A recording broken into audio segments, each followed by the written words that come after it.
आपण पाहत आहात जनसंघर्ष न्यूज, न्याय हक्कासाठी लढणारे एकमेव न्यूज चॅनल। मुख्याध्यापक व शिक्षक संघटनेचा प्रशासनाला शाळा बंद आंदोलनाचा इशारा। सविस्तर वृत्त असे की धुळे जिल्ह्यातील प्राथमिक शिक्षक संघटनांनी विविध प्रलंबित मागण्यांसाठी जिल्हाधिकाऱ्यांना निवेदन सादर केले असून पदोन्नती प्रक्रिया, टीईटी अनिवार्यता, संवर्गनाश धोरण आणि BLO सह अशैक्षणिक कामांमधून शिक्षकांची मुक्तता करण्याची मागणी करण्यात आली आहे।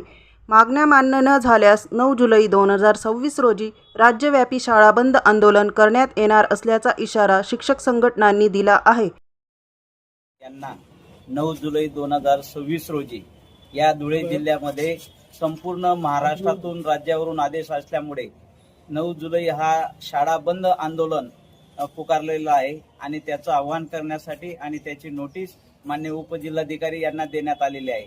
आज शासनाने TATचं आणि CTET हे जे शिक्षकांसाठी एक मोठी व्यथा आहे, शासनाने प्रत्येक निर्णय हे शिक्षकांच्या विरोधात घ्यायला सुरुवात केलेली आहे आणि त्यामुळे TATमुळे शिक्षकांची मानसिकता बिघडलेली आहे।